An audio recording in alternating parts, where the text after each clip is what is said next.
Good morning. I am Sarah Laura, and I and Caleb Smith are the co-chairs of the Pro Bono and Tax Clinic Committee.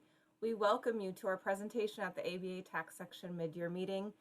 Thank you for coming. We are very excited for our two panels with a star-studded lineup of guest speakers. Before we get started, we wanted to make a few announcements. We have lots of programming in the spring.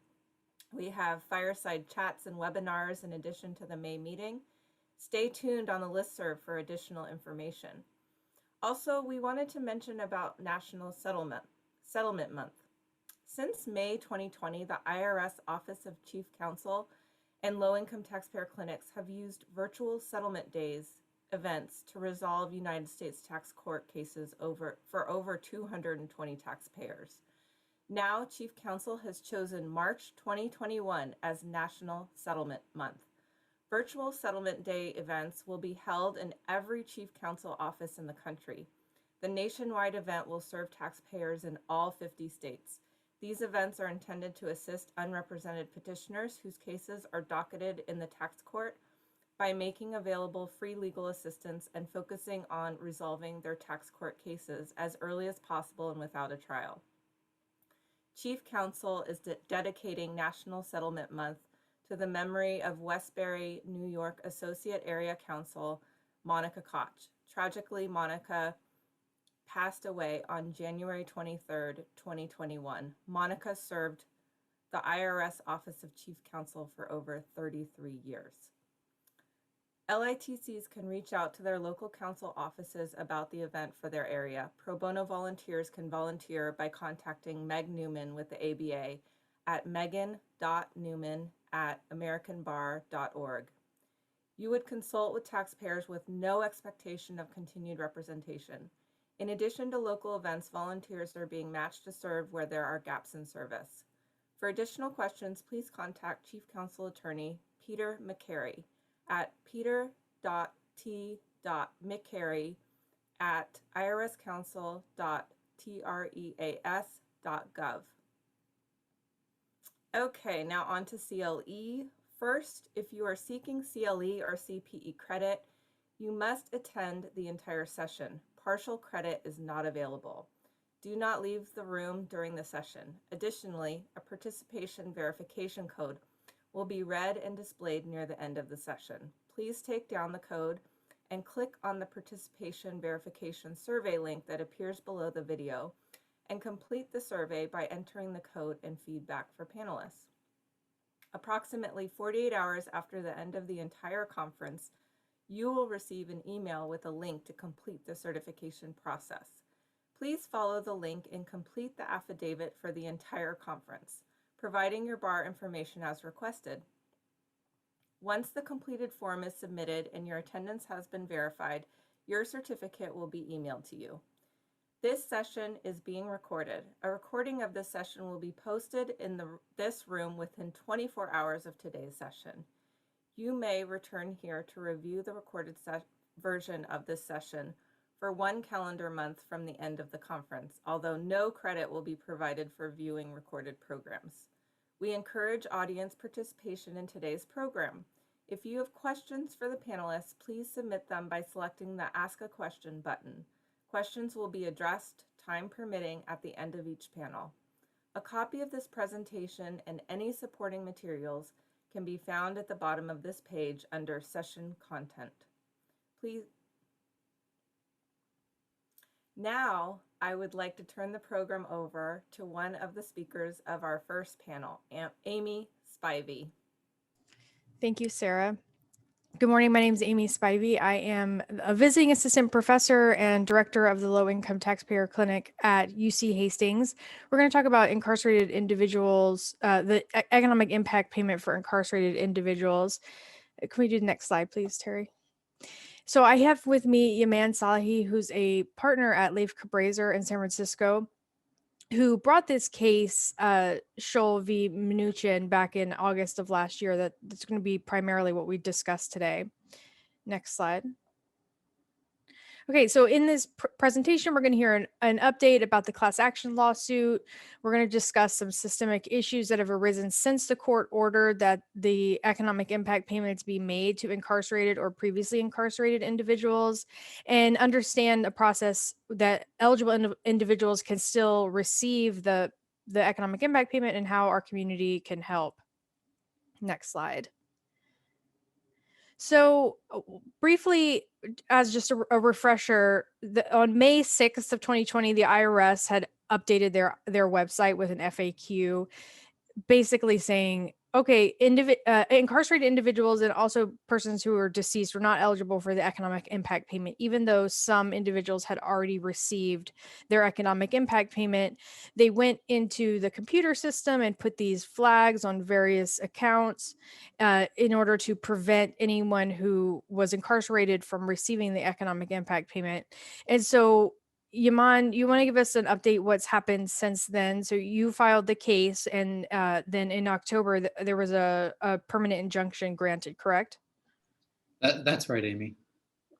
And as shown on the slide, the terms of the permanent injunction essentially required the IRS to redo the determinations that it had previously made without applying the policy that it had adopted and which was announced in the FAQ of disqualifying people who are incarcerated based on that status alone. So one of the things Judge Hamilton required the IRS to do was to reconsider whether those folks whose eligibility could be determined from prior tax returns, whether those folks should receive those payments automatically without taking any further step, and also to reconsider any claim that had been filed through the non-filer online portal or through a simplified 1040 paper return that had previously been denied solely on the basis of the person's incarcerated status. And as Amy mentioned, prior to that date, the IRS had stated on the website that incarcerated people were ineligible. It had communicated to prison officials around the country that persons in their custody should not be permitted to file claims for this tax refund, and delivery of payments should not be carried forth to them on the basis of that policy. So part of the order was that the IRS needed to take steps to fix all that. And so that ultimately included posting updates to their website and sending out several additional communications to the prisoners, to the prison administrators through the IRS's Blue Bag program to notify them that they shouldn't interfere with the delivery of 1040s to make the claims or the delivery of checks if they were ultimately issued. Yeah, so can we talk a little bit about the claims and the reasons that they were denied? I mean, a couple of things that I noticed that were interesting. There were the ripeness argument and then the sovereign immunity argument. Based for the ripeness, I mean, this was related to the final agency action, right? They determined that this was ripe for review because the IRS has taken significant action on this FAQ. Yeah, so most of the arguments that the IRS made in opposition to our claims were procedural of that sort, and they were all premised on the idea that no final decision had been made by the IRS and none would be made or actionable until people had filed a 2020 tax return and had those denied and claimed a recovery rebate on those tax returns and then had those denied by the IRS. And the district court rejected that. And what the judge interpreted the statute to provide for was a right to an advanced rebate. And so she viewed the decision on whether to issue an advanced rebate as one that what had been made and was consummated and ready for review by a court. And that would be a separate, independent, actionable decision in addition to whatever might ultimately happen in 2021 upon review of 2020 tax returns. Yeah, and the injunction also discussed, the fact that IRC 7422 does not, a suit for refund does not apply in this case. And the reasons were really that we're questioning here the administrative procedures, right? Not about whether the client should have received the tax. Right. That's a very important distinction in the case, and was one of the a very intentional framing that we pursued because we did not want to get trapped by the 7422 process, which would have delayed relief for people in the situation for an indefinite amount of time and would have made it a lot harder to litigate on a non-individual basis. And the way we did that was by framing this as a challenge to an APA, to an administrative policy that the IRS had adopted, interpreting the statute and applying class-wide. And so when the injunction was ordered, it did not require payments to be made, and it did not adjudicate any individual person's eligibility for a rebate. All it held was that those advanced refunds could not be withheld solely because people were incarcerated, and then kicked the issue back to the IRS to determine whether folks who had previously been denied on that basis otherwise met the eligibility requirements for an advance refund. Yeah, and what I found interesting was that it's, the court specifically said, even though the decision might require the IRS to issue money, it doesn't mean that it's a suit for damages, and so there ultimately wasn't an adequate alternative remedy here, and so the claim was able to go through under the APA. So the government tried to appeal this, correct, to the Ninth Circuit. Do you want to talk a little bit about what happened there at that stage? Yeah, I'd be happy to. So we won the preliminary injunction on September 24th. And to prevail on a preliminary injunction, you've got to show both the likelihood of success on the merits and irreparable harm that would occur if a decision or if action were withheld until final resolution of the case. Pretty much as soon as we prevailed on that preliminary injunction, we filed for summary judgment because we wanted to protect the ruling and avoid an appeal where the merits were not the focus of the appeal, and instead some other prong of the preliminary injunction analysis were up for review, like irreparable harm. Once we prevailed on summary judgment, about a week later, the government filed an emergency motion to stay the preliminary injunction in the Ninth Circuit. And the argument was essentially that the district court got it wrong because 7422 was an adequate alternative remedy to the APA, and so it shouldn't have even reached the question. It did not attempt on appeal to justify on the merits or substantively why advance payments have been withheld from incarcerated people. It was solely related to this question of whether 7422 precludes an APA claim. This happened over the course of basically 3 days. They filed their appeal. We briefed the opposition within 48 hours. And the following day, a 3-judge panel, including Judge Fletcher, Judge Spivey, and Judge Berzon, unanimously denied the government's motion and reached only the question of the likelihood of success on appeal, and concluded that the government had failed to show that it was likely to succeed on appeal.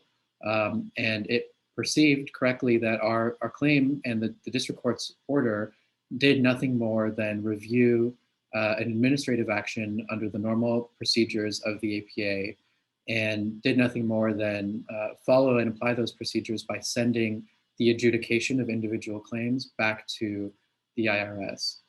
I think you can see from the quoted, this paragraph is basically the entirety of the Ninth Circuit panel's decision, and you can see that the fact that the IRS did not attempt to defend its policy on the merits was certainly on the judges' minds. That had tied into part of our argument against the government's claim of irreparable harm. What the government claimed as irreparable harm was essentially that if the permanent injunction were followed, it would be required to pay out between $1.5 to $2.5 billion that it would then, in effect, never be able to recover from folks if ultimately the ruling were overruled.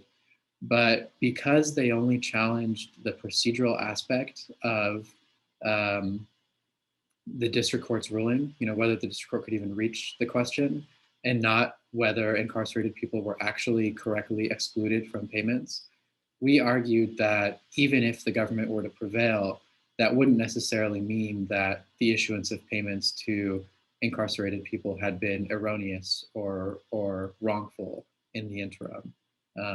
Because if the government were correct that 7422 precluded an APA claim, that did not necessarily establish that it had properly withheld payments from incarcerated people. Yeah, that's interesting that most of the arguments were procedural in nature.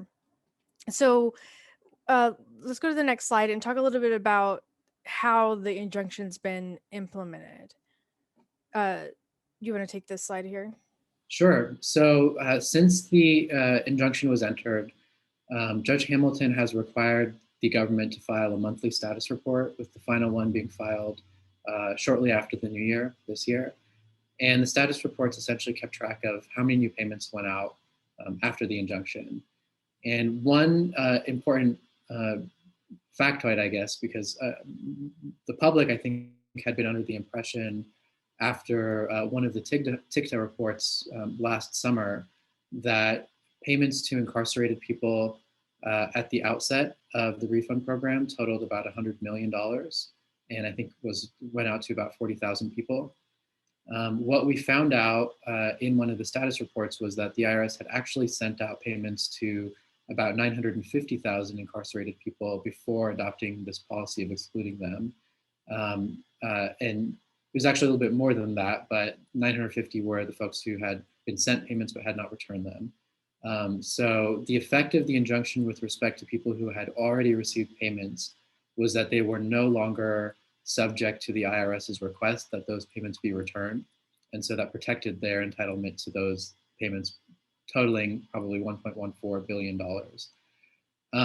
But as a direct result of the injunction, the IRS also went back to its records and redetermined the eligibility of 385,000 people and concluded that they could receive the payments now, and they had previously been denied them because they were flagged as incarcerated. So that resulted in over $465 million in stimulus payments being sent out to individuals before any applicable offsets for child support and the like. Yeah, so we've included some of the filings, the status reports, and some of the declarations as well from the IRS in the materials that you can download. I think it's an interesting read just to see, how they went back into their computers, removed the indicators, reissued the payments, and were able to get a large amount of payments out to individuals in a fairly short amount of time. I mean, the whole case was only a couple of months, right? That's right. We filed the case on August 1st. By October 23rd, we had gotten an order on summary judgment and defeated the emergency motion to stay in the Ninth Circuit. So for all intents and purposes, the litigation of the merits was over by then. And then we transitioned to essentially an emergency mode of trying to get as many people as possible access to the simplified paper 1040 forms. Making sure that those were getting filed, making sure that those were being processed to the best of the IRS's ability, and then monitoring issues that were arising in prisons around the country. Right. So there was, after this case, there was notification to incarcerated individuals, but there have been lots of issues with the implementation. You touched on one there, that how do we get the simplified paper return to people who are incarcerated? I mean, for one, I've heard reports from individuals saying that they were not informed of their rights while they were incarcerated. They didn't learn about it until they were recently released. I think you mentioned that some of the forms were confiscated, correct? Because your firm created a simplified on your website, how to fill out the simplified form for last year. Is that correct? That's right.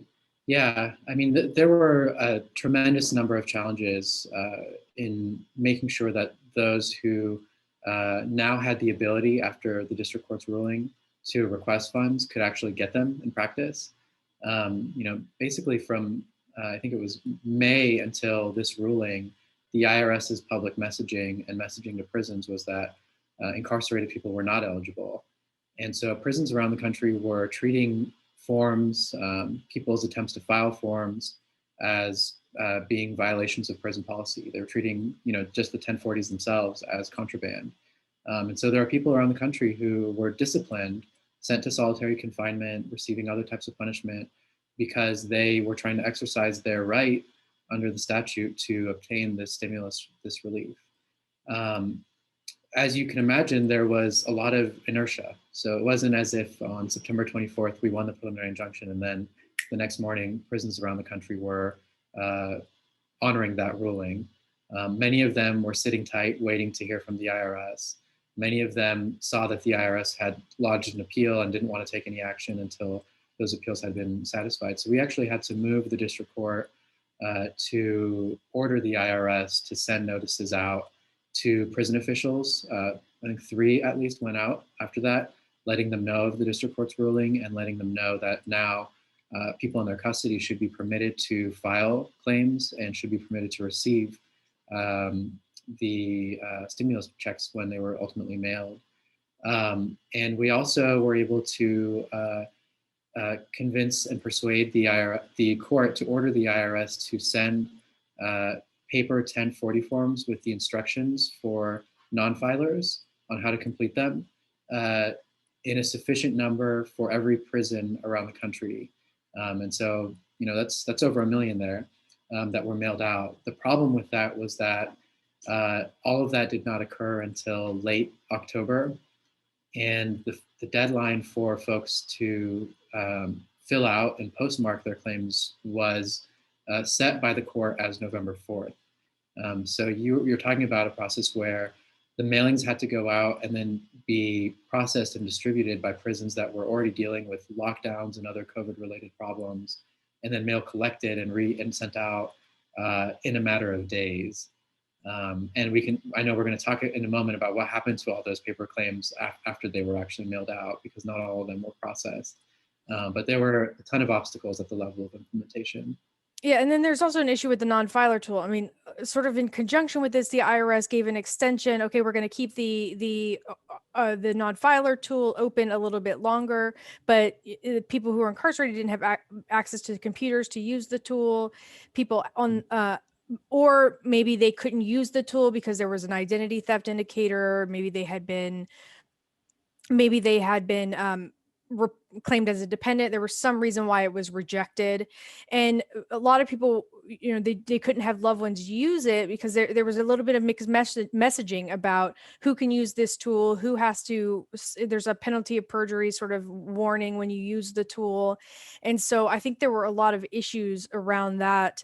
And then, so the paper returns, we've seen reports from individuals who are now getting this CP21C notice back. They filed the paper return, but the IRS, because of the major backlog of processing mail, they didn't get around to processing the return and issuing the paper or issuing the payment by December 31st. So I think you mentioned that at the status report they were going to report on whether they could extend that date. Did the IRS ever make any indication about extending that date to you?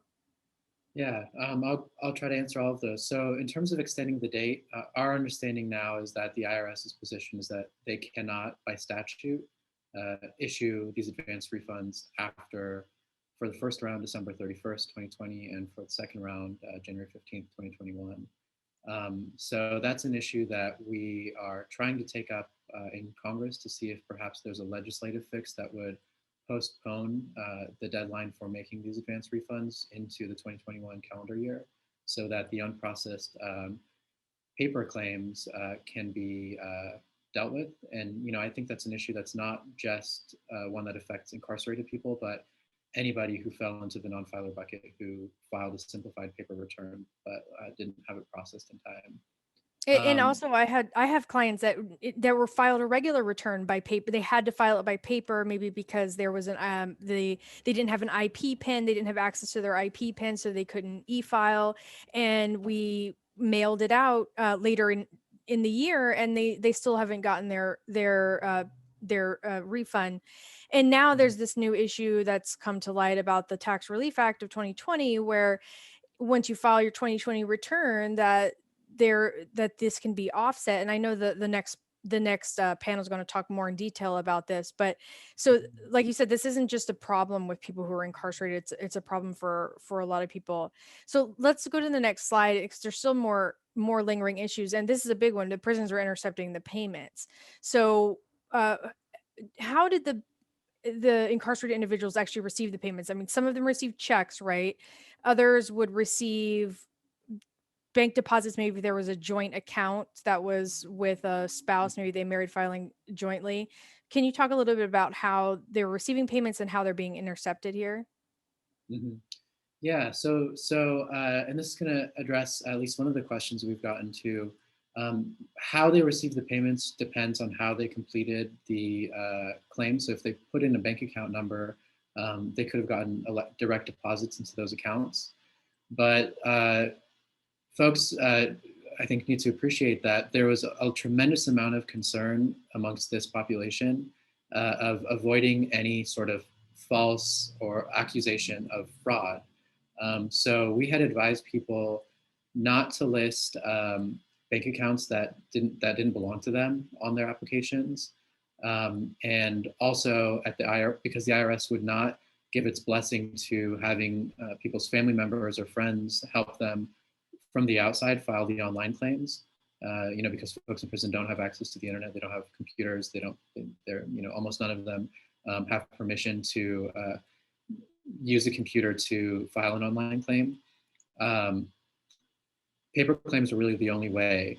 And even if the IRS itself or the federal government itself doesn't attempt to accuse or prosecute people for filing forms for other people without authorization, prisons can sometimes themselves take administrative disciplinary action on those issues. So what we ended up with was a situation where the vast majority of people could only receive their payments by checks to the prisons. And prisons usually have a trust account system, like an inmate trust account, where they make deposits. And many prisons have policies that are generally applicable, whereby incoming deposits are, deductions are taken from incoming deposits of any kind. Those policies vary from state to state. So for example, in California, the policy is that if you have a restitution to victim order, 50% of incoming deposits are automatically deducted to go to those restitution amounts, and 5% are taken out as administrative fees. So for California folks, 55% of their payments are being taken out. We got reports from people in other states around the country, Florida, Wisconsin, Washington State, where there are rules that permit greater amounts to be taken out. So sometimes to cover things like court fees, the cost of incarceration itself. Those are so-called pay-to-stay states, where the cost of incarceration is shifted to the incarcerated individual. And so we did get reports from some people who said 100% of their payment from the first round was confiscated, and many people where it was in the range of 75 to 90%. So far, we don't have a lot of information about how that's played out with the second stimulus bill, which protects the advanced refunds from garnishment and levy. We did hear from folks in Washington State that even though deductions were made from the first stimulus checks that they received, they were not applied to the second stimulus checks. So it appears that at least some states are aware of the protections afforded to the second payment. But you're right, there are also states that are still, I should note, one issue that's arisen with the second stimulus bill is that many of the payments going out are going out in debit card form. And so an issue has arisen in several states where the state prisons don't know what to do with the debit cards, because they can't just deposit those into a trust account. And so my understanding is that they are now trying to work out a solution to that with the IRS. Yes, yeah, I've heard that as well. I mean, getting those debit cards, I think it was an I think there was no real methodology really to who was getting from my understanding, who was getting the debit cards. And now, so have you heard the prisons are they holding on to the debit cards, or they're still just in the early stages of trying to determine what to do? My understanding is that they are holding on to them and trying to understand what to do with them, and work out a solution with the IRS. It might involve reissuing the money in another form that they can actually process. But one issue that we've tried to keep in mind is that for those states that are taking out small administrative fees or other applying other offsets to incoming payments, that can give them an incentive to do what they can to make sure that the right payments are coming from the IRS and getting delivered. Yeah, that's true. Okay, let's go to the next slide. So a couple of takeaways from the litigation. I mean, you mentioned that the IRS arguments were always procedural, and that this was a successful challenge to tax policy without needing to go through the typical administrative process. And that is largely due to this being under the APA. Do you have anything else, any other takeaways? Because I don't think I mentioned it, but you're not a tax attorney. You're not a tax attorney. So this is your first, or one of your first experiences dealing with the IRS in a sort of a tax case. Yeah, that's right. And it was an incredible learning experience. And I think it's a testament to how lawyers who practice in different areas of law can complement and enrich one another. Through the litigation, we had a very great support community of seasoned tax attorneys who really knew the ins and outs of this area of law, who could advise us. But I think the fact that we approached this as almost a civil rights issue, and through the lens of impact litigation, and through our experience with class action litigation in general, I think it gave us a different perspective, and we were willing to maybe look at certain norms of tax law in a different way. There were certainly some tax attorneys we spoke with who said, we don't think you can do this. It's got to go through 7422. And we disagreed. And it ultimately worked out. And I think it could be a model for future similar issues that arise that are of general application across taxes. Yes, and as we're seeing, they've already issued a second round of stimulus checks. They had different rules, so going forward, to the extent that the IRS continues to, issue these sort of social benefit programs, that there might be other opportunities where we can use this sort of this model to make sure that it's being applied correctly. So let's go to the next slide and quickly, we've touched on this already, but to file the EIP, the 2020 tax return, there's a line here I've highlighted on the second page of the 1040 where it says recovery rebate credit. We've already mentioned about the Tax Relief Act and how that could be an issue for offsets. But we need to advocate for an easier way for those who are still incarcerated to apply for EIP. This is being done largely by mail, and it takes a lot of time. It's really inefficient, and there's a possibility that we're not going to be able to even get this done. We're seeing the mailing delays in the IRS processing the mailing delays. So we really need to, join together now and try to think of some creative ways and creative solutions to help those who are still incarcerated apply for the EIP. Okay, let's go to the next slide. So, this is just a summary of the stuff of what we talked about. I mean, there was a lot of things we talked about today. Yaman, do you have anything else that you want to add? Yeah, I just want to echo, Amy, what you just mentioned about an easier process. There's got to be a simplified 2020 tax form for non-filers. It's not just for incarcerated people, it's anybody who needs to do this, because non-filers are going to have trouble finding tax professionals who can help them prepare a full 1040 return. The simplified process, as cryptic as it was in some ways, it at least provided people a way to say, put these dummy numbers into 4 rows, give us your name, social security number, and address and bank account, and that's it. You don't have to worry about everything else on the tax return. Without that, the practical effect is probably going to be that many people don't try to get this payment because it's too burdensome of a process.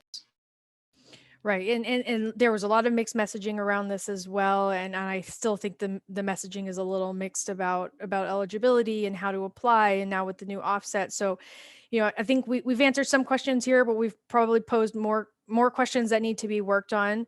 But I really appreciate you joining us today. I think we're out of time now for questions, but if you do have more questions, you can contact either of us here. So I'll go ahead and turn it over to the moderator of the second panel, Terry Morris, but thank you, everybody.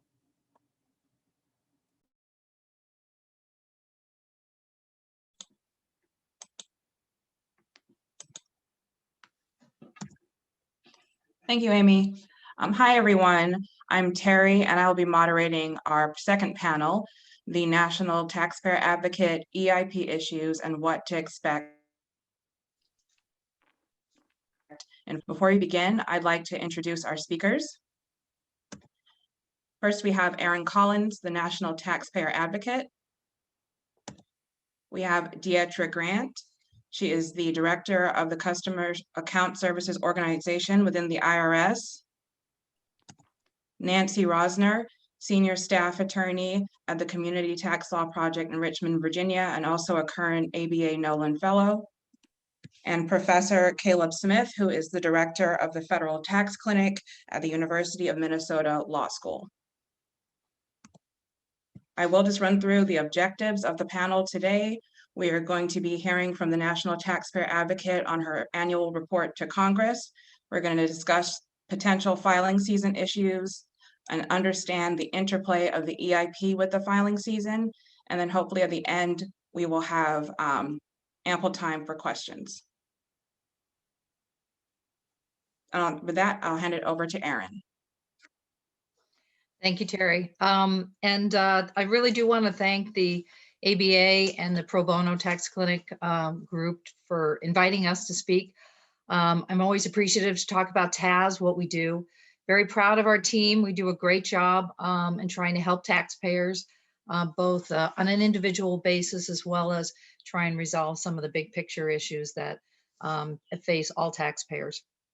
So real quick, the statute that actually in essence created the Taxpayer Advocate Service and the National Taxpayer Advocate 7803 requires that the NTA produce 2 reports per year. One we refer to the objectives report that's filed around June, and the annual report that's usually filed we provided to Congress early January when they come back into session.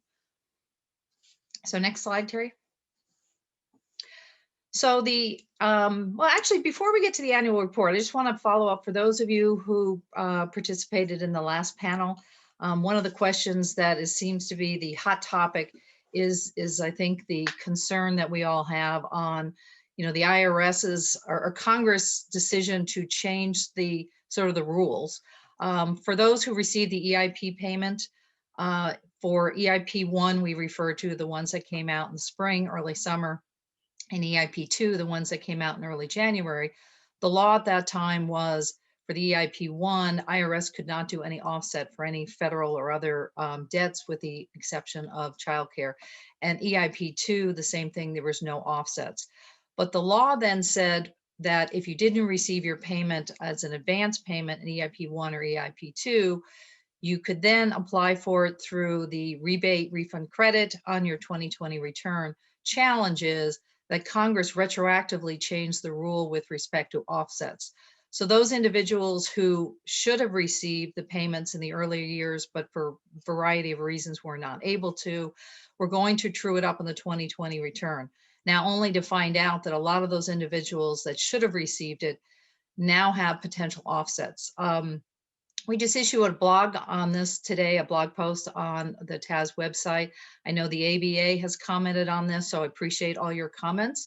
And I know it's been a focus recently, folks on the outside. We have been discussing it with the IRS. I do think that there's an appetite and an interest of trying to protect those people. The real challenge is how do they do it? That's the discussions we've been having is it seems to has to be automated. Otherwise, it's going to be a lot of manual hours for individuals because it potentially is going to impact many thousands, if not millions of taxpayers. So I know that question came up a lot in the last panel. So I just kind of wanted to throw it out there that it is a topic that's taking place within the IRS. The question is with the pending filing season, 2+ weeks away, are they going to be able to make changes that they need to change? So just FYI, I think appreciate people commenting, talking about it, advocating for this, because again, I think the more IRS hears about it and the more Congress hears about it, I think it will then get more the appetite on a policy decision to get this done. And then the question really is going to be, does the IRS have the IT abilities and the programming to implement it? So anyway, sorry for the side note, but as I was listening to the last panel, I did see a number of those questions come up, and it's kind of sort of a hot topic for today's on EIP. So real quick, the annual report to Congress is required by statute, and we cover various things within the report. And if you look at the slide, those are the topics. But the first thing I want to do is thank my team, because this is truly a TAS effort.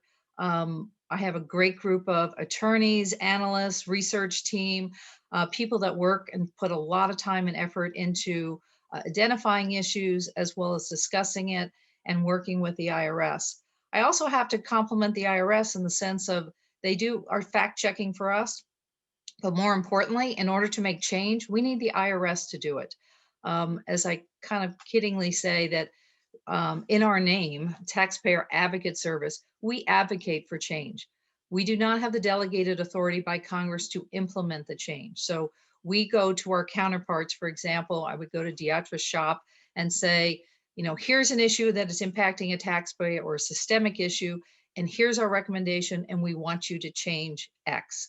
And we need to work with our counterparts in the IRS. So I think the annual report, we need to work with the IRS to fix these issues. So I think it truly is a team effort with our TAS folks, and it's going to be a team effort with the IRS to try and get this done. So I do appreciate everybody's efforts to try and get these problems fixed. I kind of joke internally that I look at our job as the fixer. We identify the issues, try and fix them, and move on to the next challenge. So, and that's in essence what I think the annual report to Congress does, is it really points out what are some of the big challenges that are facing taxpayers. So if you, the report is about, I don't have the actual thing in front of me, I think it's about 250 pages. It's a page turner. So if you want to have something good to read, feel free to pick it up. But if you go through the preface, and I think it's about 10, 12 pages, that really is a good overview of what we're focusing on with respect to taxpayer challenges that they're facing. And, you know, this year, really the pandemic had a big impact on how we made some of those selections with respect to the taxpayer challenges. I think, you know, I arrived on March 30th, and as I kid that was the day that the commissioner made the decision to shut down all offices across the country. So I give him a hard time. Was it my arrival that triggered that he shut down every office? But, you know, that was a challenge for the IRS. It was a challenge for TAS. It was a challenge really for taxpayers. How did they deal with, in the middle of a filing season, the IRS is turning off their toll-free line. It was very difficult. Paper communication was almost impossible during that period of time. There was real challenges that both sides were facing. How did taxpayers get access to IRS? And how could the IRS do their job when all the employees were working remotely? Good news for us, our TAS employees had computers. We've had all the security clearance, going through the training, so we could work flexible. We could work from home. IRS, the challenge they had to face was a lot of their employees, especially those on the campuses or the service centers, that was not in their normal job description. They didn't have laptops assigned to them. They weren't working remotely. Their job usually were paper and physically had to be in the building. So the IRS had to quickly try and change, how do we move forward in an organization that's very paper focused and try and meet our mission? And there were some bumps early on in the road. It was a challenge. Fast forward till today, I think they have worked out a lot of the kinks. Needless to say, we're always asking for more, but you know, considering the challenges that we're all facing personally, I think things are going more smoothly. I think again, we could probably, you know, continue to improve it on a day-to-day basis, but I think there's been a lot of lessons learned. One of the things I think that we've seen with respect to the impact of COVID is really the ability of paper/electronic communications. Before joining as the NTA, I was sitting on your chair, so to speak. I was sitting on the other side of the table for about 20 years. So I share and understood a lot of the frustrations in working with the IRS, the paper challenges, the communication, you know, the inability just to send emails throughout the day or do things that we commonly do in our day-to-day. So again, I think the good news is the IRS has become much more flexible. I think they're still concerned about risk, and I think we all appreciate that. We do not want to have any Cybersecurity problems, we don't want our personal information leaked, but there's got to be a better balance between our appetite for risk as well as getting taxpayer service. So that's really been a big issue. I think the IRS has been challenged with, and I do think they've come a long way in light of where we were 9-10 months ago. So having the fact that their employees are working remotely, I think has actually helped taxpayers in the sense of we really are looking at more flexible ways and more ways to communicate with the IRS. So if you can go to the next slide. So if you look at the top 10, there's the first 5, there's kind of a theme here. And again, I think it went back to COVID. So since I started literally on March 30th, I've been dealing with nothing but COVID and the impact to taxpayers, the challenges taxpayers are facing with all of the challenges that the IRS is facing due to COVID. So it was very logical for me to focus really on specific issues resulting from COVID that highlighted previous problems that the IRS has. So I don't think any of these are a surprise to IRS or any of us sitting here. We're very concerned about IRS retaining and also having the right workforce. I think if we can improve technology, we hopefully are going to be looking at the workforce of the future, those with specific skills and data analytics and other skill sets that historically maybe some of the revenue agents have not had. So I do think that is a big issue. Telephone service, we've all discussed this for many years. I know it's a challenge for the IRS. They will acknowledge that there are things that they would love to do, doing more of the automated callbacks, learning all IT words, bots, where it would be automated phone calls. But again, that gets back to Congress funding and having the IT additional resources for them to do the service, I think, that they'd be willing to do if we have the money and the staff in order to do that. Online access to me is a huge one from being on the outside.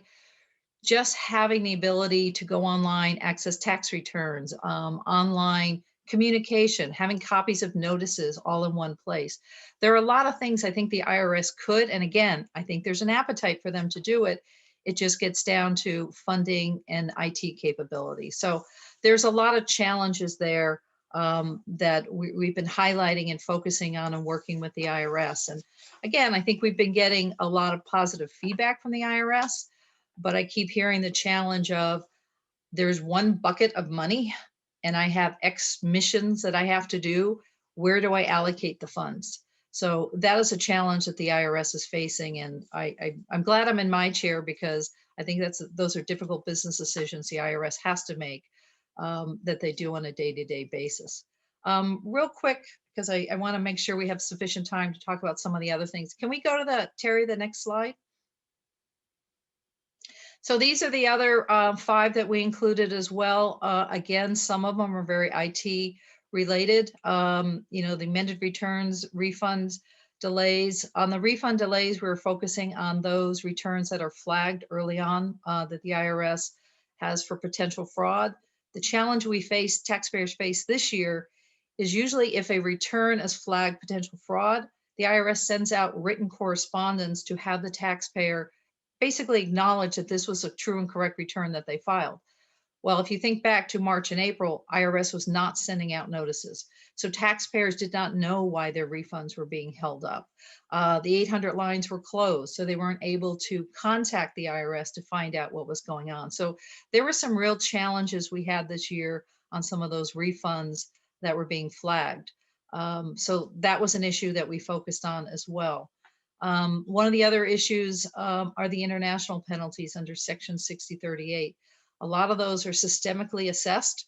So for example, if you file a late return and you attach a form 5471, 72, the computer automatically assesses the penalty and sends out notification. And what we found was a substantial portion of those, the IRS agreed to abate after the fact. So we're talking to the IRS about, is there a better way for the IRS to be processing these if they're abating in excess of 50%, and sometimes it was as high as 70% in a year of these penalties? Is that a good use of the IRS's resources? And more importantly, what is the burden on taxpayers to have to go through all those hoops in order to substantiate or show that they're reasonable cause. So those are some of the issues, kind of highlights of things that we covered. Next slide, please. So real quick, one of the things we also do is the statute provides us the opportunity, and it truly is an opportunity, to provide Congress our recommendations of change of legislation. So I put on the slide here just 10 of the legislative recommendations.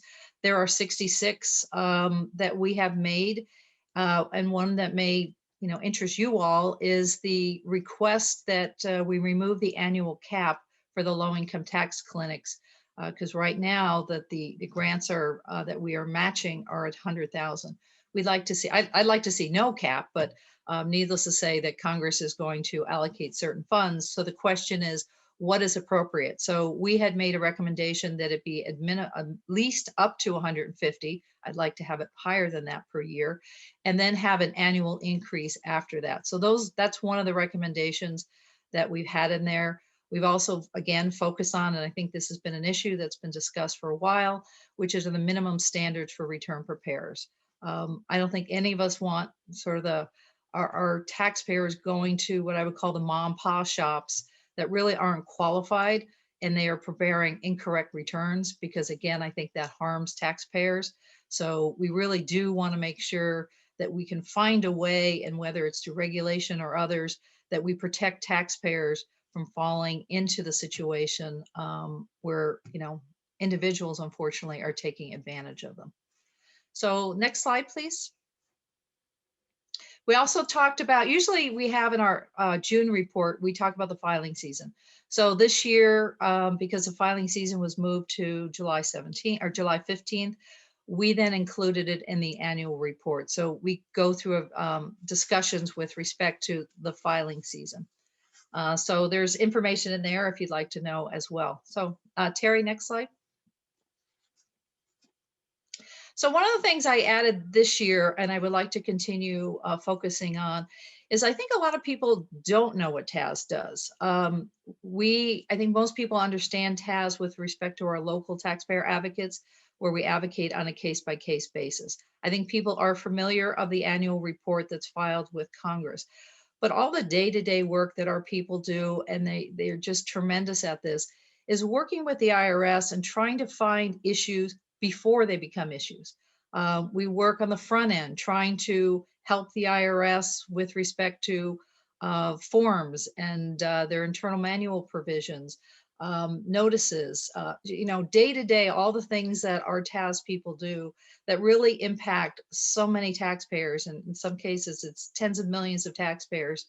And so I want to be able to have Congress and others understand some of the things that we do on a day-to-day basis. So we started this, I'd like to continue it because I do think it's important for people to understand what we do. One of the goals I have is to try and work with the IRS sort of collaboratively and as quick as possible, so that if we can get it resolved quickly and move to the next challenge, I think that benefits all taxpayers. So I think this is an opportunity for us to kind of point out and highlight some of the benefits and that we bring to all taxpayers.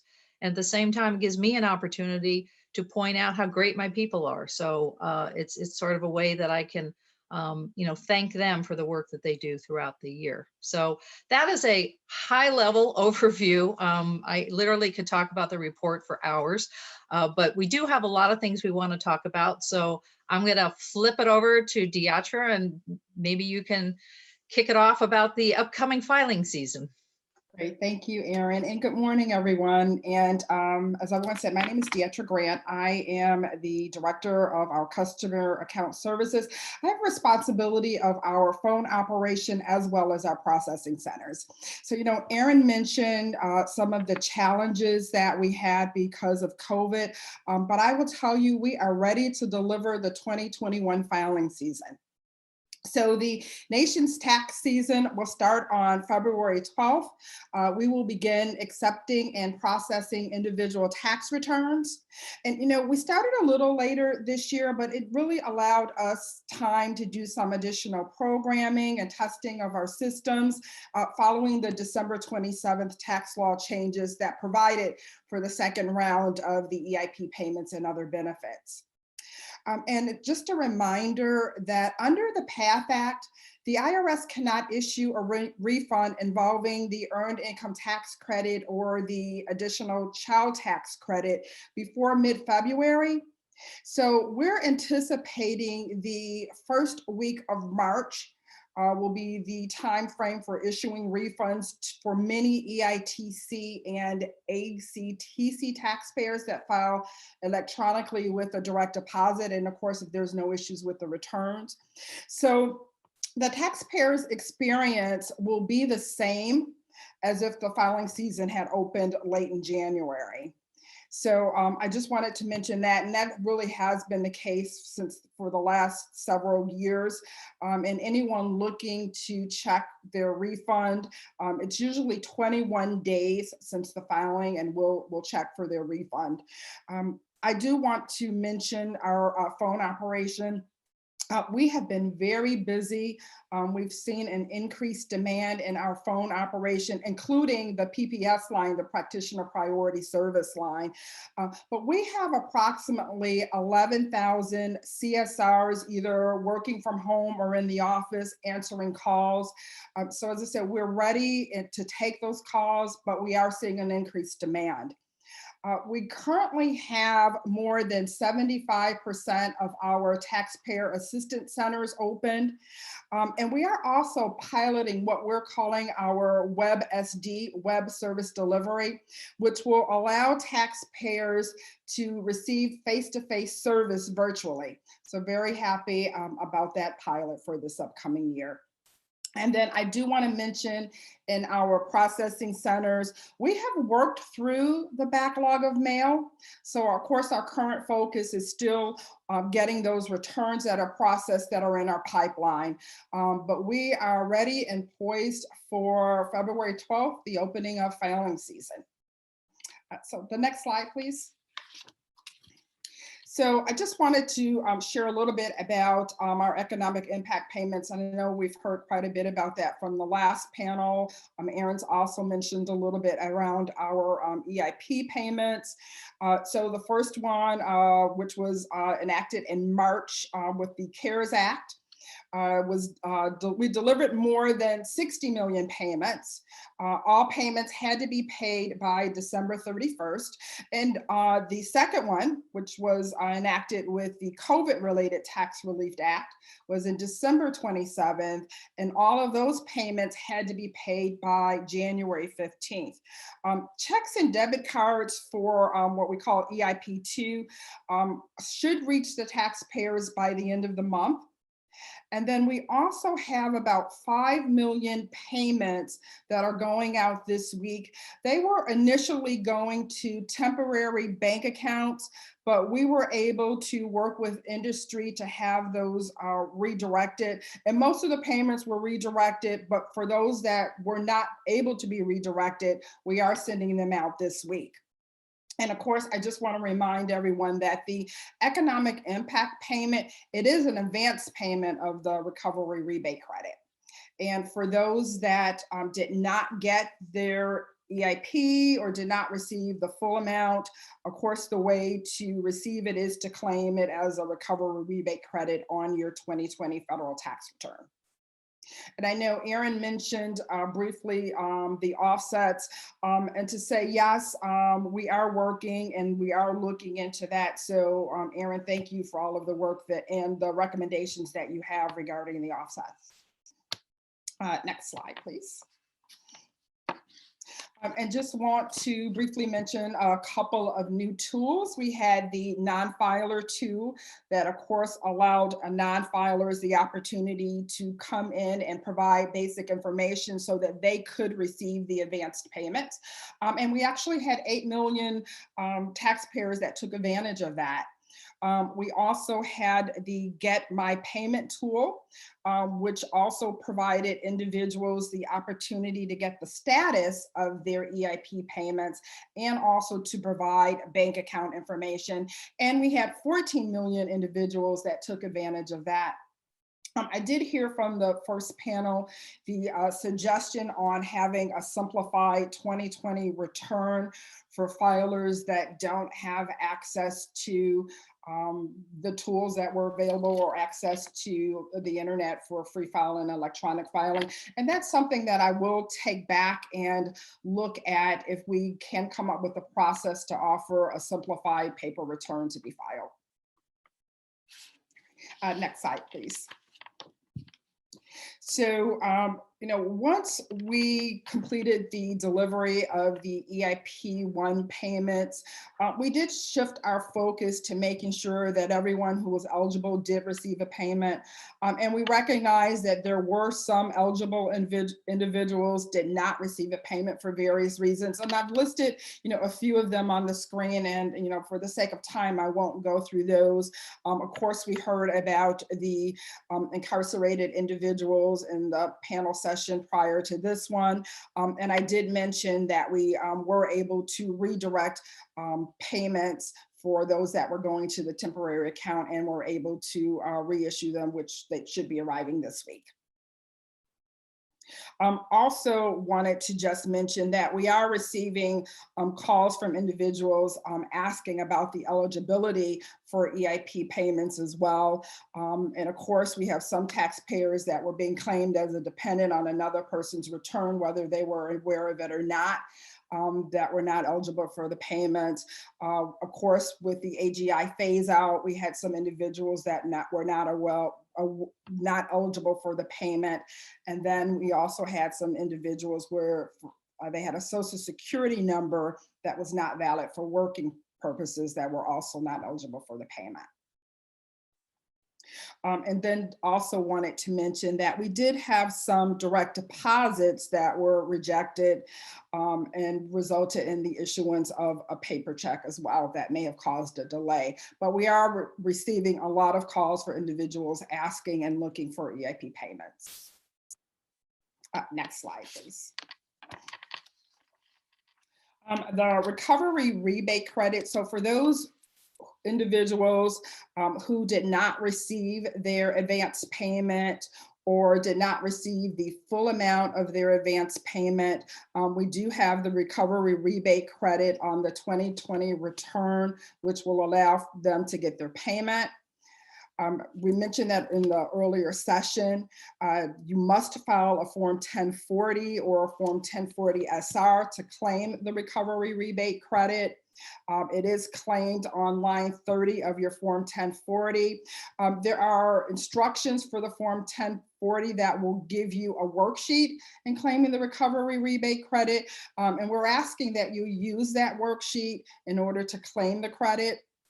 IRS will be issuing some FAQs to assist taxpayers who do not normally have a filing requirement on how to claim the recovery rebate credit.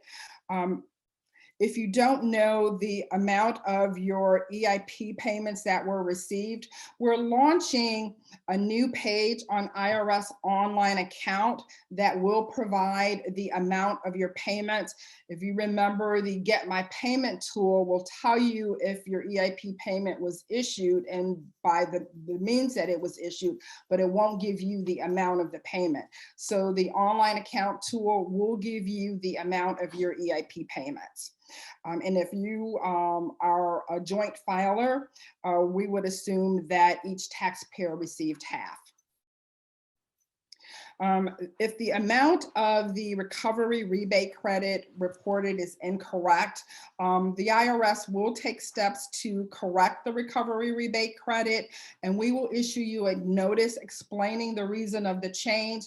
But of course, that process will cause a delay in getting that return processed. But we will make the change. We're not rejecting returns if they don't match up front. We're actually going in and checking. And as I said, we'll issue you a notice and continue to try to get that return processed. I also wanted to share, we have individuals that are self-preparing return or filing electronically. And if you do that, you have to sign and validate your electronic signature using your prior year adjusted gross income, or of course you can use the self-select PIN.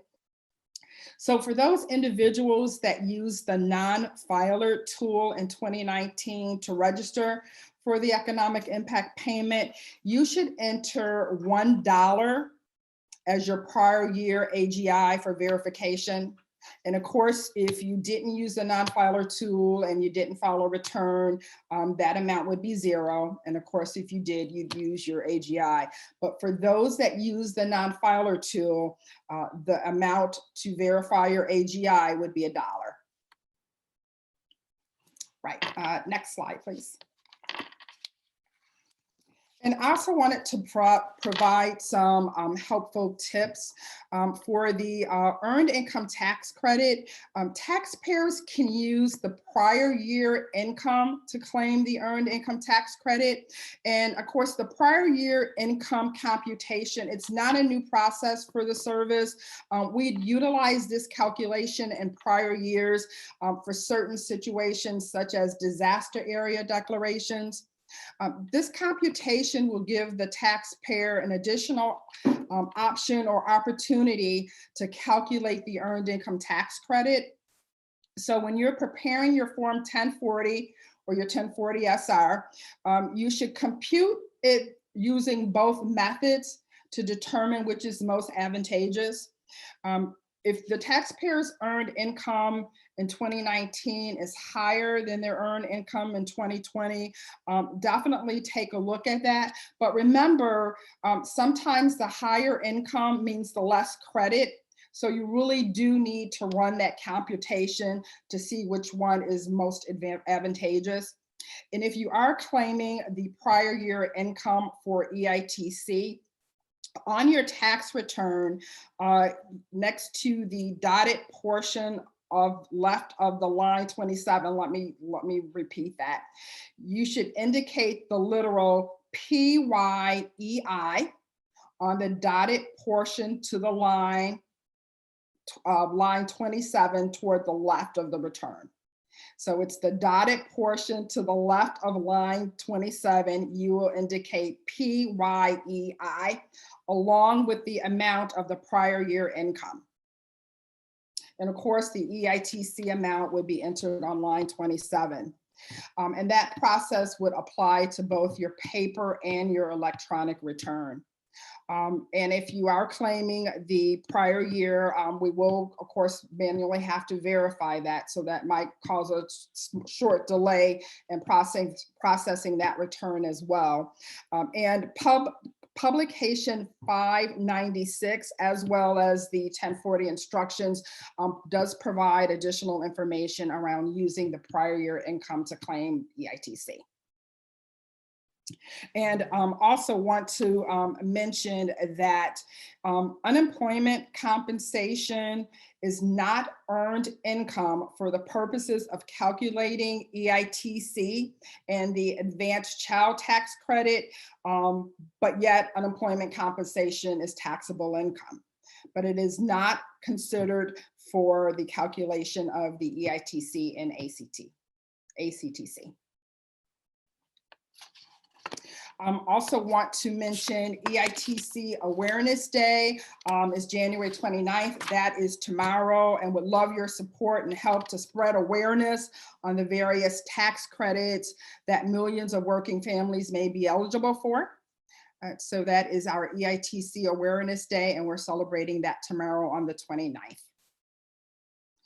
So filing season, as I said, opens February the 12th, but free file opened on January 15th. So free file providers will accept completed returns and they will hold them to opening day. So individuals with income of $72,000 or less may qualify for free file. And as I said, free file opened on the 15th of January, and you are able to go in and prepare your returns, and they will be held until February the 12th. Also, if you're looking for assistance in completing your returns, we have our VITA and TCE programs. That's the volunteer income tax assistance, and tax counseling for the elderly programs. And in the midst of COVID, our partners have done lots of innovative work on coming up with alternatives to face-to-face tax return preparation. So please take advantage of that. We've even provided a publication for those organizations, providing some alternatives to face-to-face tax preparation, and that's publication 5450. But please encourage individuals that need the assistance that they are there and they will provide assistance. Next slide, please. So I did mention the unemployment income is taxable, and that's just a reminder to those individuals that are receiving unemployment that unemployment income is taxable. Just a reminder to use the recovery rebate credit worksheet to help prevent errors.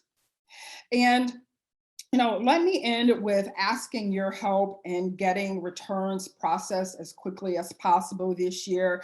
We want to encourage all taxpayers to file electronically, and that is, of course, a complete and accurate return. If you can file that electronically and use direct deposit, that return will get processed a lot quicker than filing on paper. So once again, we do want to encourage all of our taxpayers to file electronically and to use direct deposit for refunds.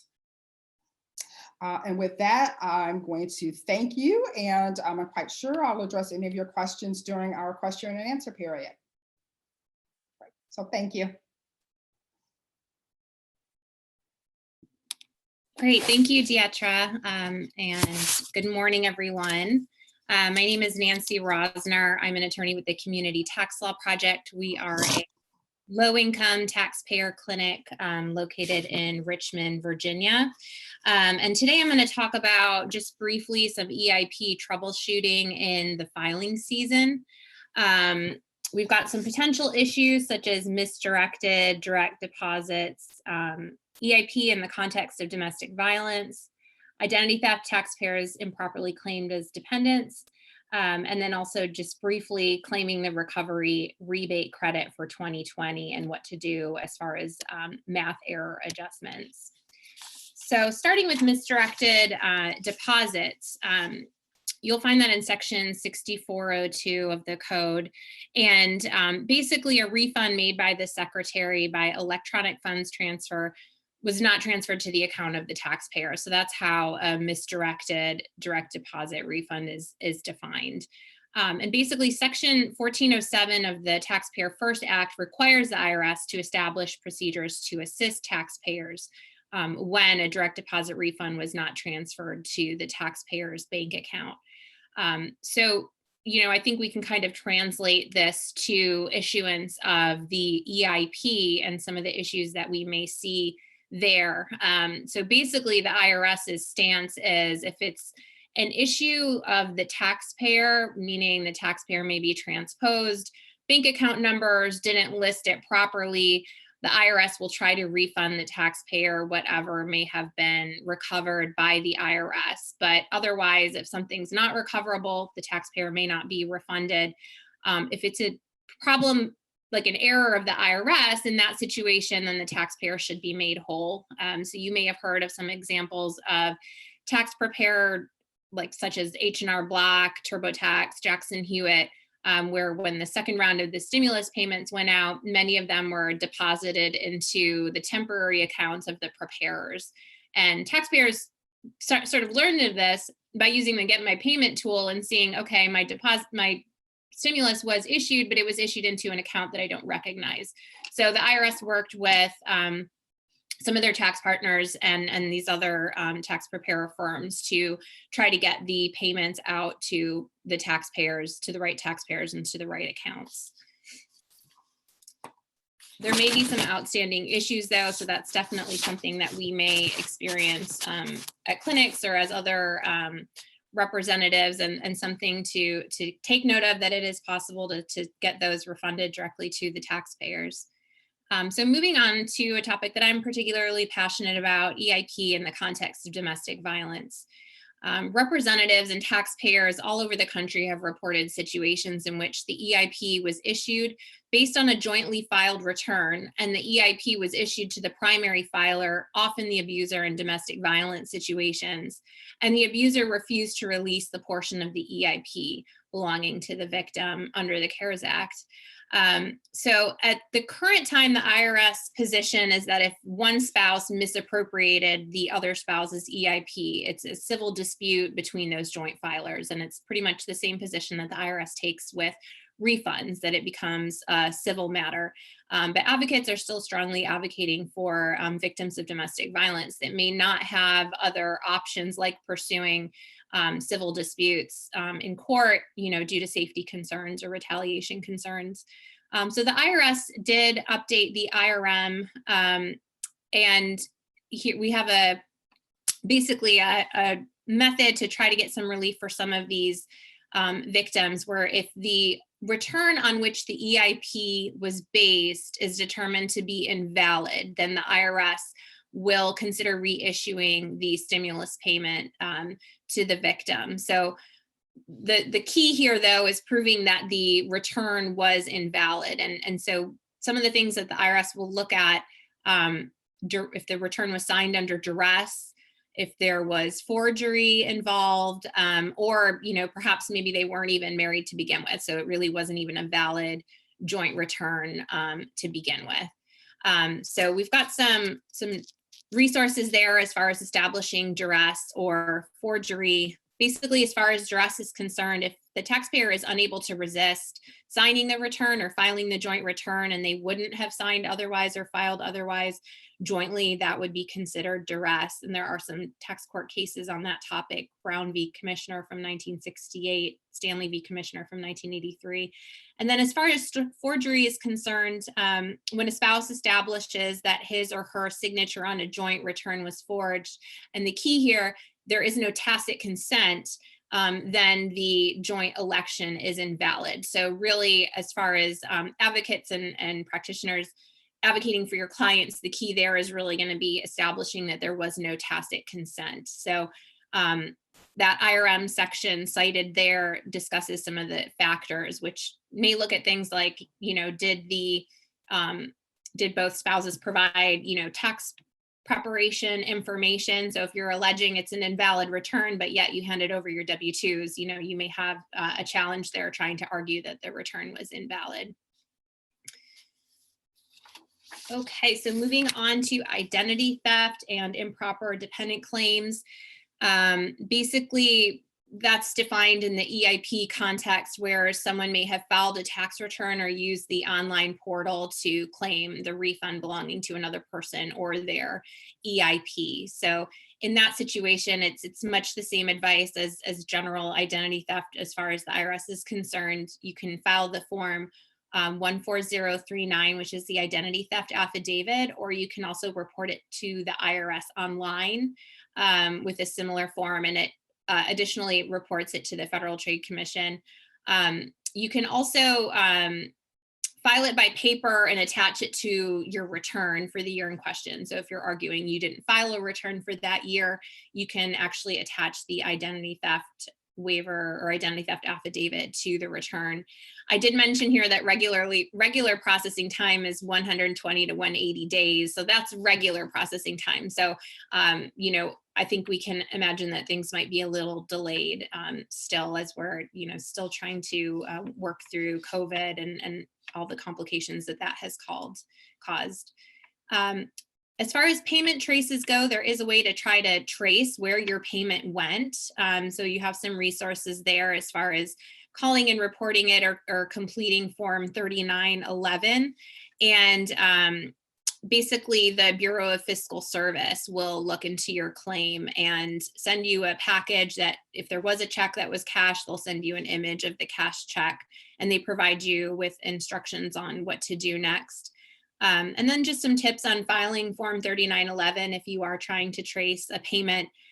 It's important to write EIP on the top of the form and answer the questions really as they relate to the EIP. Normally that form is used for tracing refunds. You're going to want to list 2020 as the tax period, and you're not going to want to write anything as far as the date filed. So that's a way to try to track down if your payment may have gone to someone else and you're not sure where it went and you're trying to figure that out. It's my understanding if the payment wasn't cashed, then it is possible to get the payment reissued to you. So moving on to the next slide, improper dependent claims, it's much the same advice. Again, coming from the practitioner standpoint, we would advise filing a tax return for the year in question with the identity theft affidavit attached to the return if you suspect that someone may have claimed you for the same year improperly.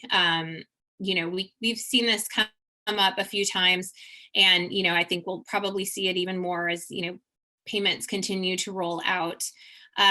Other advice might just be for your taxpayer to file 2020 as soon as possible. We're also used to advising our clients about the race to file. If you're concerned that someone else may try to file and use your information improperly, it just increases the importance of filing your return as soon as possible, as soon as filing season opens. And we know that you can use free file to enter your information before then.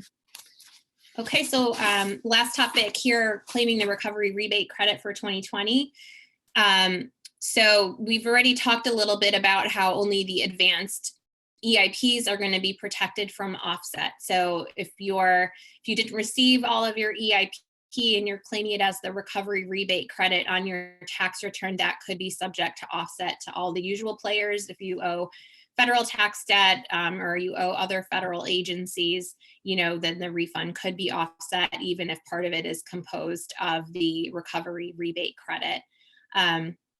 And as Aaron or Dietra previously mentioned, the IRS is going to exercise their math error authority when it comes to the recovery rebate credit. So they're not going to reject the return if it doesn't match what's on file. They'll receive the return, begin processing it, but then if what the taxpayer is reporting as far as what they believe they're owed for the recovery rebate credit doesn't match what the IRS has on file, then the IRS will issue the math error notice. So what that does is it gives the taxpayer 60 days to respond. If they fail to respond, my understanding is that the IRS will just go ahead and make the changes to the return. However, if the taxpayer does protest, then the return may go to exams and go through the normal deficiency processes. So in the context of domestic violence, when we're talking about invalid returns, that would be a way that a taxpayer could then argue to the IRS at that point, well, I disagree with your stance because the return on which the EIP was previously issued was invalid. So that's something that I expect we will see coming, starting this year with these 2020 returns. But generally, the IRS should be issuing the notice 1444 and 1444B, letting the taxpayer know how much EIP was issued to them, and that can be used in the preparation of their tax return. And as Dietra mentioned, there also will be some online resources through the IRS by which taxpayers can try to check how much EIP they were issued.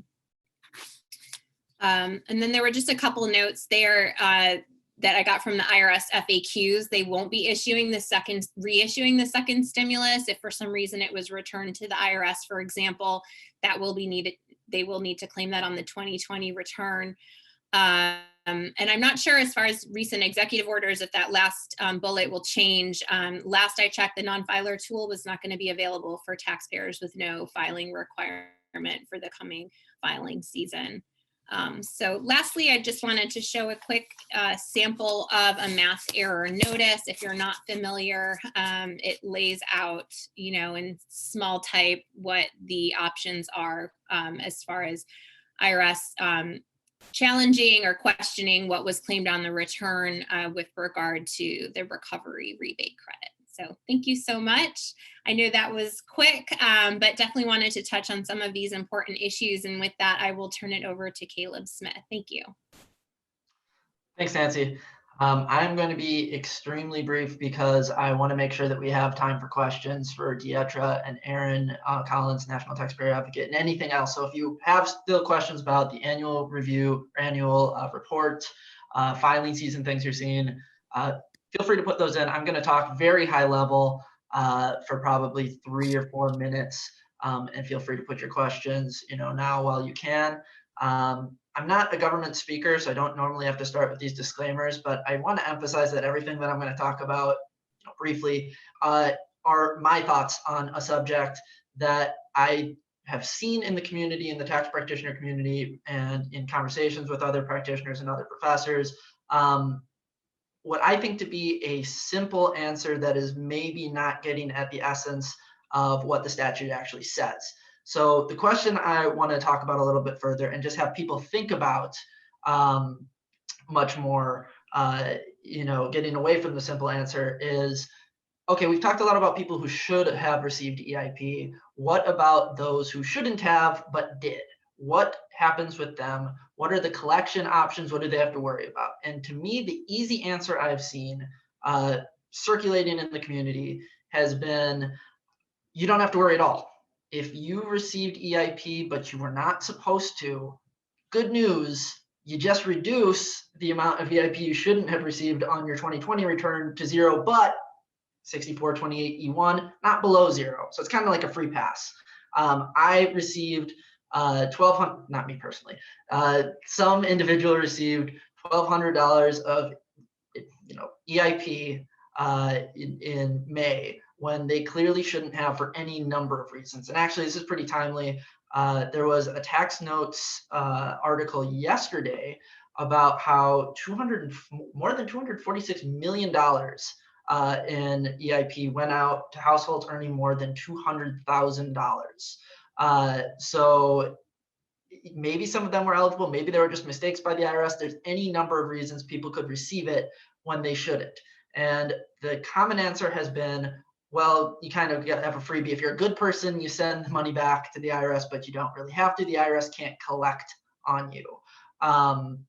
But that, to me, does not really get at it. So I'm going to go 2 slides ahead, and then I'll probably go off the slides from here. So Terry, if we could actually go 1 more, and then right here, perfect. So I want people to at least in their head accept the possibility that 6428 creates 2 credits.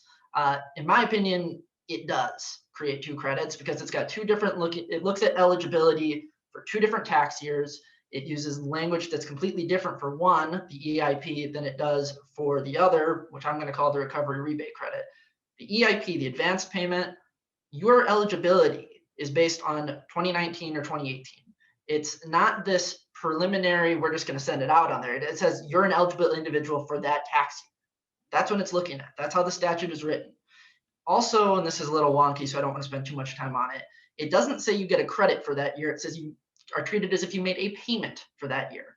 One other reason why it's different, and we've already talked about this quite a bit, is Congress and the CARES Act and then the Tax Relief Act treats those payments very differently in terms of protection from collection. So EIP on one side, the advance payments, I think conceptually think about it as a separate credit, but I also think that literally is a separate credit. I think it is attributable to a different tax year as well. Don't want to go into the weeds too much on that because I promised I'd be done in like a minute. 6428, the RRC is what you claim on a tax return, and that is just like any other credit, period. It's just like your earned income tax credit. It's just like anything else. Math error authority exists for the earned income tax credit on certain mistakes. Math error authority exists on our recovery rebate credit also for certain mistakes. I want to emphasize something here that I think is getting mistaken a little bit, and that I would ask practitioners to keep an eye out. Anytime there's a problem with the RRC, it doesn't necessarily mean that the IRS can use math error authority. They can only use math error authority if there's a specific type of problem. If I claim the RRC on my 2020 return, but in fact, I am a dependent. I didn't receive any EIP, but in fact, I'm a dependent, I shouldn't receive it, and I get audited later. The IRS can't just get rid of the RRC through math error notice. Math error is for if I should have subtracted an amount out from EIP that I received earlier. So anytime there's an RRC, it doesn't necessarily mean math error. It's for math related, I'd say, issues. So another reason, very briefly, to think about why it might be different. And I'm going to jump way ahead. Can we go 1 more slide? And then don't worry about that one because I'm going to jump ahead to where I think, keep going, sorry. And one more. Well, I'll just walk through some things that I've heard. I think on slide 37, perfect. So I have heard individuals that have received duplicate checks. So they were eligible for 1,200, but they received 2 checks, 24 total. That is, in the normal tax world, a pretty clear example of what would be called a non-rebate erroneous refund. The IRS made some sort of accounting mistake or clerical error. 2 checks went out to the same taxpayer, maybe at different addresses, whatever. The trap answer that I sometimes worry about people getting into is, well, you just got $1,200 for free. The IRS can't collect on it. Good for you. Lots of problems there. One being that you should never counsel somebody to cash a check that, in this instance, it's against the law. So if they know they shouldn't get it, obviously don't counsel them to do that. Also, the IRS can collect on erroneous non-rebate refunds. It's just their ways of doing it are limited. They don't audit you. If I get 2 checks for my normal 2020 tax return, I'm just getting too much withholding, and the IRS accidentally issues me 2 checks for my refund, they can still collect on that other check if I cash it. It's just their ways of doing so are limited. They don't go through administrative levy because it's not a deficiency. So they still can collect on these erroneous refund non-rebate checks. It's just their methods of doing so are very limited, and even more limited potentially under section 2201D that protects EIPs from being offset in certain circumstances. So I'm actually going to stop. I want everybody just to kind of have in their mind, hey, I'm going to look at the statute and say there might actually be more than one, credit, and maybe I'm not just going to go straight off of the common knowledge and the FAQs that generally do a decent job. No offense to the IRS, but we've already talked a little bit about sometimes we think that they're a little, questionable with what the statute says. Go to the statute, look at it, and I'm encouraging you to think of things a little differently than just the simple answer of, I got too much EIP, no big deal, I'll just drop it, but not below 0 on my tax return. Will the IRS actually collect on you? It's a policy matter, maybe not. Could the IRS collect on you? I think there's a case to be made that they could go through deficiency procedures in some ways, but I do not have time to go into the depth on that. So I am going to just hold it off and go to questions. Caleb, I'm going to jump in here real quick and just make 2 follow-up points. First of all, I think it's a great point on math errors. It's something I know our office has always been concerned with, is the IRS's interpretation of what is a math error, and are they crossing over into an area that we don't think the law supports. So I think that's always something we have to keep in the back of our head. And then Nancy had made a comment on domestic violence. Needless to say, that is a discussion that we've been having internally since EIP, well, for a lot of reasons, but specifically on the EIP. I'm hoping that sometime soon we'll get some additional guidance. I think we might, that might be favorable to folks, but that is a difficult situation that the individuals are dealing with, but also having the IRS come out with guidance that goes across the board. So those are discussions that are taking place, and I'm hoping additional guidance will be coming out sometime soon. So just 2 follow-up points. And this is Deatra. I've seen a couple of questions that came through on the chat that I'll try to address. One being around the backlog of a 1040X. And yes, we do have a backlog. And the question was, what should you do? Definitely don't file another one. We're working through the backlog of amended returns. But of course, as I said, our what our focus is now in our processing centers is trying to get all of the 2019 returns processed and be geared up for the upcoming filing season to be able to get those returns processed and those refunds issued. So just hold on, do not file another amended return, and we'll work to get those processed as quickly as possible. Deatra, that's a question, needless to say, we get all the time. And I think it's one of the questions there. Do we have, if you pull out your crystal ball, do we have an expected time frame of what we can tell people as to when to expect that they will be processed? And I view process as you've gone into the computer, you've entered the data, and the check is hopefully on their way out the door. So any ideas what we're telling folks what they can expect? Yeah, and Aaron, we have not given a time frame. You know, I always hesitate on giving a time frame, especially in the midst of COVID. You know, we're still dealing with, you know, employees being out on COVID, us having to temporarily close to clean the offices. So, you know, I hesitate to give you a time frame. As I said, our focus right now is trying to get the returns from 2019 processed, and we, of course, will have the incoming returns that we will try to get processed as quickly as possible. But we'll get to the 1040X, and when I can give you a time frame, I'll definitely circle back with you. Okay. I know it's been a question that's coming in. You know, we were able to get through the backlog of mail and try to get the returns in the pipeline processed. And, you know, that's where our priority and focus has been. But I do know, as I said, we have quite a bit of amended returns sitting in our inventory.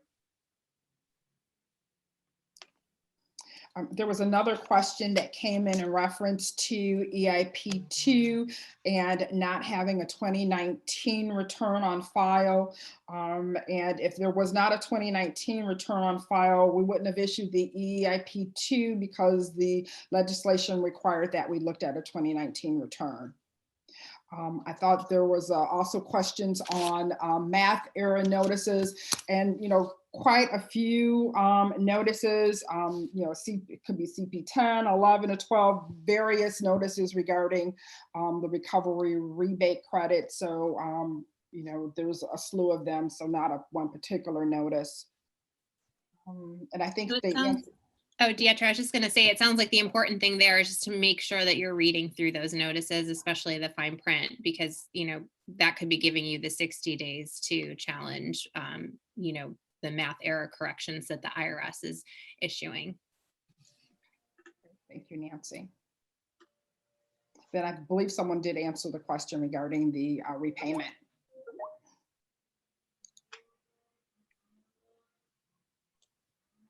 Okay, as far as questions, I'm not sure if this one was answered, if the recovery rebate credit and the EIP are separate credits and a refund based on the recovery rebate credit is offset, is the taxpayer still due their EIP?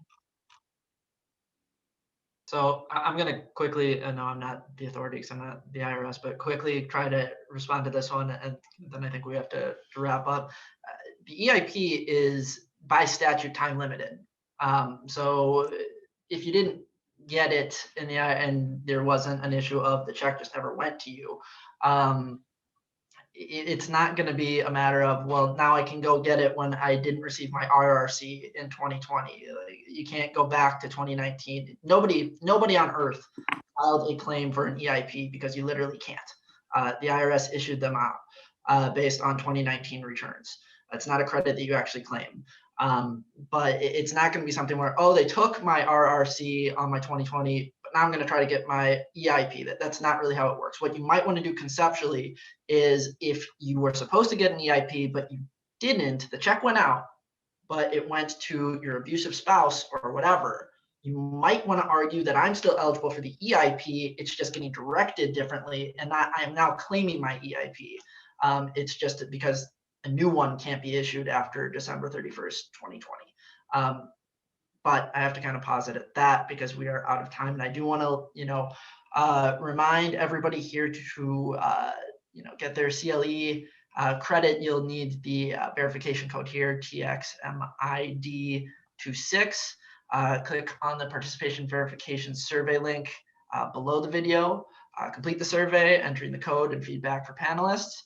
And then you'll receive an email within 48 hours after the last day of the conference, you know, with the affidavit and everything else thereafter. But otherwise, unfortunately, we're out of time. I do want to thank everybody so much for attending, but also so much to the panelists, National Taxpayer Advocate Aaron Collins, Dietra Grant at the IRS. We always greatly appreciate having so much IRS you know, involvement in our panels. Obviously, Nancy Rosner and Terry Morris, both at the Community Tax Law Project. I just want to thank everybody, and looking forward to the filing season.